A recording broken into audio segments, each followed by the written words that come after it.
आकाशवाणी भोपाल से प्रस्तुत हैं प्रादेशिक समाचार।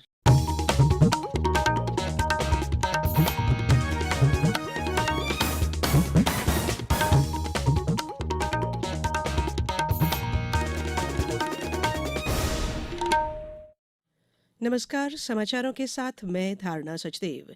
सबसे पहले मुख्य समाचार। सीधी जिले में हुई सड़क दुर्घटना में आधा दर्जन से अधिक लोगों के मरने की खबर। मृतकों के परिजनों को 10-10 लाख रुपए की आर्थिक सहायता देने की मुख्यमंत्री शिवराज सिंह चौहान ने की घोषणा।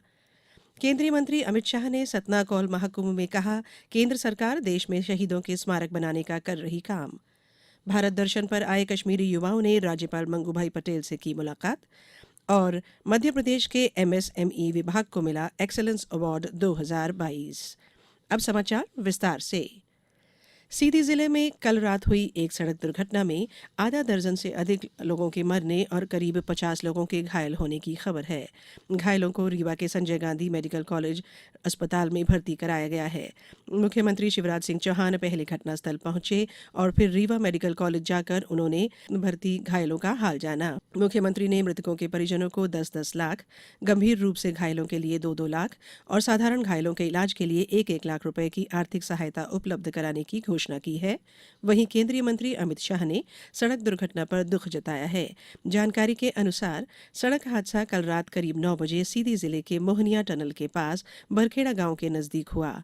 यहां एक तेज रफ्तार ट्रक ने 3 बसों को टक्कर मार दी, जिससे 2 बसें खाई में गिर गई जबकि एक बस सड़क पर पलट गई। ट्रक का टायर फटने से यह हादसा होना बताया गया है।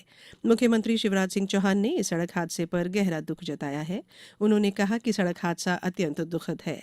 उन्होंने कहा कि इस हादसे में जान गंवाने वाले लोगों के परिजनों के प्रति मैं गहरी संवेदना व्यक्त करता हूं और ईश्वर से घायलों के शीघ्र स्वस्थ होने की प्रार्थना करता हूं। केंद्रीय गृह मंत्री अमित शाह ने कल सतना में माता शबरी जयंती पर कोल जनजाति महाकुंभ में कहा कि पूर्व की केंद्र सरकार अनुसूचित जाति और अनुसूचित जनजाति वर्ग के लिए 24,000 करोड़ रुपए प्रतिवर्ष खर्च करती थी, जबकि मोदी सरकार ने बढ़ाकर 90,000 करोड़ रुपए कर दिया है।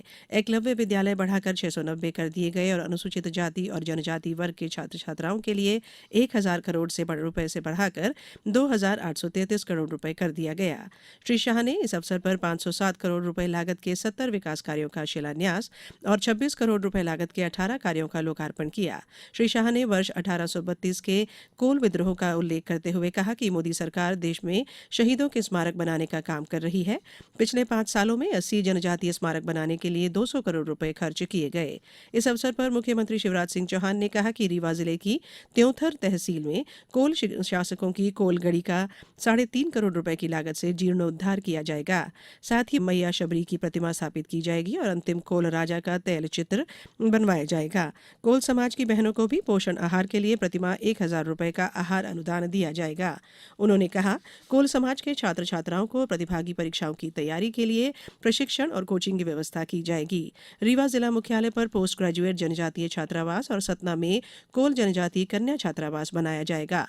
मुख्यमंत्री ने कहा कि स्वयं का व्यवसाय करने वाले कोल जनजाति के युवाओं को बैंक से ऋण दिलाने की गारंटी सरकार देगी और ब्याज अनुदान भी देगी। वहीं केंद्रीय मंत्री अमित शाह ने शबरी जयंती समारोह में 43 एकड़ में विस्तारित और 550 करोड़ रुपए से निर्मित मेडिकल कॉलेज भवन परिसर का लोकार्पण किया। इस अवसर पर उन्होंने कहा कि प्रधानमंत्री श्री मोदी के नेतृत्व में देश हर क्षेत्र में तेजी से प्रगति कर रहा है।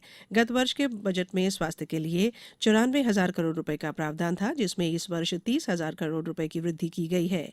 एमबीबीएस के साथ साथ एमडी और एमएस की सीटें भी बढ़ाई जा रही हैं। देश में 22 नए एम्स अस्पताल बनाए गए हैं। प्रदेश में एमबीबीएस की 2,055 सीटें उपलब्ध थी, जो शीघ्र ही बढ़कर 3,700 हो जाएंगी। राज्य सरकार ने दमोह, छतरपुर और सिवनी में भी मेडिकल कॉलेज खोलने का संकल्प लिया है। मुख्यमंत्री शिवराज सिंह चौहान ने भी इसे संबोधित किया। ये समाचार आप आकाशवाणी भोपाल से सुन रहे हैं। हमारे समाचारों को अब आप कभी भी और कहीं भी अपनी सुविधा के अनुसार सुन सकते हैं। ये समाचार बुलेटिन यूट्यूब, ट्विटर और फेसबुक पर AIR न्यूज भोपाल पेज पर भी सुने जा सकते हैं।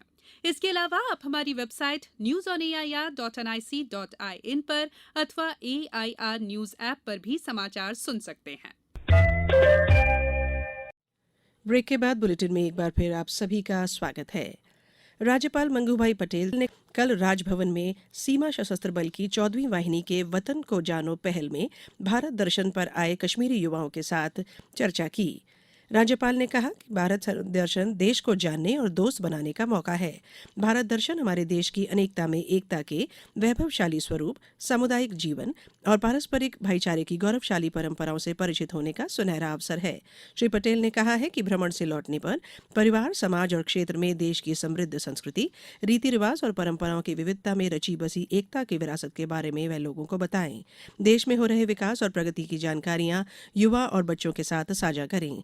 राज्यपाल ने कहा है कि भारत दर्शन के दौरान कश्मीर से कन्याकुमारी तक खान पान, रहन सहन, भाषा की अनेकताओं के बीच हमारा जीवन दर्शन, नैतिक जीवन मूल्यों की अद्भुत एकता, सांस्कृतिक परंपराएं और भावनात्मक मान्यताएं अभिन्न और अटूट है।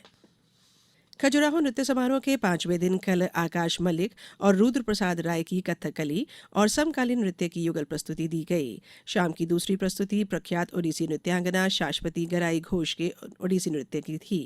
खजुराहो के मंच पर उन्होंने जय देवा हरे नृत्य रचना से अपने नृत्य की शुरुआत की। संगीत निर्देशन सृजन चटर्जी का था। उनकी दूसरी नृत्य रचना माया मानव की थी। विश्वनाथ खुंटिया द्वारा लिखित विचित्र रामायण से ली गई मृगमारीच या सुनहरे हिरण की कथा को शाश्वती ने ओडिसी के नृत्य भावों से पेश किया। केंद्र सरकार द्वारा मध्य प्रदेश के एमएसएमई के विलंबित भुगतानों के निराकरण के लिए सूक्ष्म और लघु उद्यम फैसिलिटेशन काउंसिल को स्ट्रांग रिकवरी प्रोसीजर और प्रकरणों के त्वरित निराकरण के लिए MSEFC एक्सीलेंस अवार्ड 2022 प्रदान किया गया। केंद्रीय जल शक्ति मंत्री गजेंद्र सिंह शेखावत ने यह अवार्ड MSME विभाग के सचिव और उद्योग आयुक्त पी नरहरि को प्रदान किया।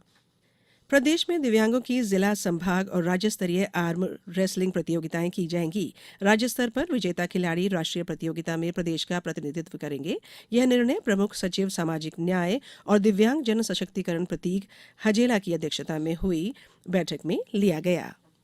एप्को के state knowledge management centre on climate change द्वारा 27 फरवरी को knowledge sharing on COP27 and beyond importance and की लर्निंग विषय पर कार्यशाला की जा रही है। कार्यशाला के दौरान वर्ल्ड रिसोर्स इंस्टीट्यूट WRI और एप्को के मध्य करार भी होगा। अब कुछ समाचार संक्षेप में। प्रदेश में जनजातीय कार्य विभाग द्वारा संचालित 95 CM राइज विद्यालयों में प्रवेश के लिए 1 मार्च तक आवेदन पत्र आमंत्रित किए गए हैं। इन सभी विद्यालयों में शैक्षणिक सत्र 2023-24 के लिए प्रवेश संबंधी कार्यवाही 13 मार्च तक पूरी की जाएगी। आगरमालवा जिले में आयोजित 2 दिवसीय ओलंपियाड परीक्षा में 421 विद्यार्थियों ने भाग लिया। प्रदेश के उच्च शिक्षा और जिले के प्रभारी मंत्री डॉक्टर मोहन यादव कल डिंडौरी जिले के ग्राम पंचायत आमाडोगरी में विकास यात्रा कार्यक्रम में शामिल हुए। उन्होंने बताया कि जिले में 28 फरवरी को मुख्यमंत्री कन्या विवाह योजना का कार्यक्रम संपन्न होगा, जिसमें 300 जोड़ों का विवाह किया जाएगा। पन्ना डेवलपमेंट फोरम की कल एक बैठक हुई। बैठक में सीमेंट फैक्ट्री और अन्य उद्योगों में पन्ना जिला के 30% नवयुवक बेरोजगारों को रोजगार दिए जाने को लेकर रणनीति बनाई गई।